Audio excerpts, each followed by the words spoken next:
Hello, I'm Jim Dixon. I'm at a distinct advantage in that my friend Fred talked about you guys all the time, and no doubt few of you know anything about me. Fred and I traveled for years all over the country, to New York, Texas, California, DC, Babylon on the Potomac, working on FCC licensing, financing matters, satellites, utilization for various applications, AT&T, power grid management control issues. Our group of 6 or so, especially men, like Fred, were specialists in various disciplines that were important to our work.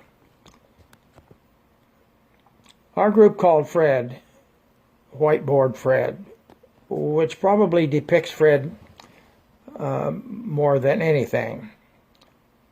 AT&T, PG&E, others watch Fred go to the board and explain issues related to their businesses. I remember specifically being asked by PG&E to come and explain how their satellite system worked. Well, when we arrived, there were probably 40 senior engineers, senior officers, VPs, the general counsel who I sat beside, and watched Fred go to the board and explain to the top engineers and officers how their system worked. It was a satellite system that controlled some of their remote co-located substations, and they'd been operating this system but had no idea how it worked or how it worked. Fred went to the board and explained to them how it worked. I remember another unique incident in San Antonio. We were meeting with AT&T senior engineers and a couple of officers, a VP, and the question arose, how does the system store a message from Portland, which was sent to San Antonio for us? How is it stored and then retrieved by us in San Antonio? They obviously had no idea, and Fred, in his own humble way, went to the board and explained to them how that worked. And the aha experiences was clear on their faces. They, for the first time, understood how their system worked. Fred was my brain. He was so humble he could answer my questions, or anybody's questions for that matter, with no demeaning or satirical responses. Just like he did with senior executives and engineers, he just did that, humbly but clearly.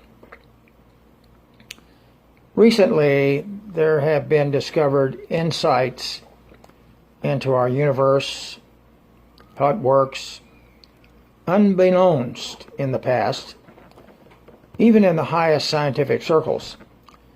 Fred's circle of friends in the most elite areas of research and study was breathtaking and eye-opening.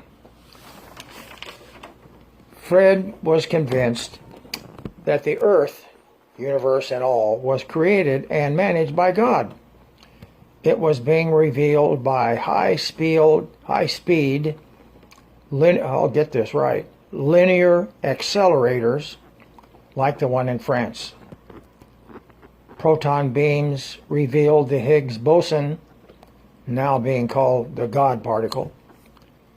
Fred considered this and subsequent discoveries proof of God's creative power and presence in the world, the universe, and daily lives. He spoke regularly with one of the senior engineers at CERN, which is the linear accelerator in France. And he spoke to him often. He spoke to him right after the Higgs boson was later called the God particle. They couldn't say that out front because it would be too embarrassing. Why is this important? I want to assure all of you that Fred is in heaven with the Creator, responsible for all he spent so much of his life studying, presenting, and understanding. His inquisitive mind was breathtaking. He always shared what he learned with such clarity and humility. Even for me, he helped me understand things that I might believe, but he made clear why it was the case. My wife and family knew of our relationship. They send their love and condolences to the family. My daughter called when she heard Fred had gone home. She said, "Soon you will be able to talk with him as long as you want," which is frankly quite attractive to me right now.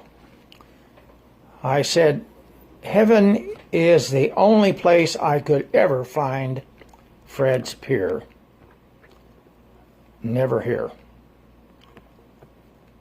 May God grant you peace, as Fred is now at peace with the Lord. God bless you all.